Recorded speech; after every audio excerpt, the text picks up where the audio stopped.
Missouri Senate just gave Republicans a smoother path to pick up a new seat in Congress. President Trump demanded Missouri Republicans pass these new congressional maps. Now they're heading to Governor Mike Kehoe's desk. Thanks for joining us. I'm Ann Allred. And I'm Kelly Jackson. Governor Kehoe says he will sign the new maps into law soon, but the fight might not be over yet. Our political editor Mark Maxwell explains why. Well, first of all, even if these maps do become final and Republicans succeed in carving the safe Democratic stronghold in Kansas City into three pieces, it's always possible, of course, that voters might revolt or sour against the party in power and perhaps elect a Democrat, even against those stacked odds. But there's a second way voters could respond here. A little-known citizens' referendum allows voters to veto these maps, but only if they can gather enough support across the state in the next 90 days.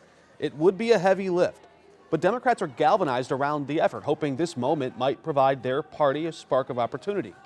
And there's at least some evidence to suggest they might have success after progressive organizers won ballot drives in recent years around things like expanding Medicaid, abortion rights, or paid leave and higher wages for workers.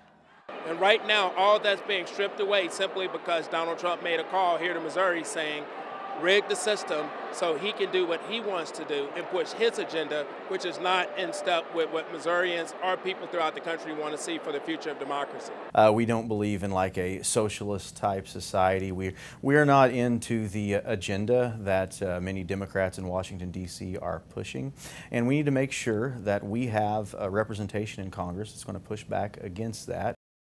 And that justification has been the rallying cry for Republicans in Jefferson City all week, that all those big political fights in Washington and the Trump agenda itself are both on the line in the second half of the president's final term in office.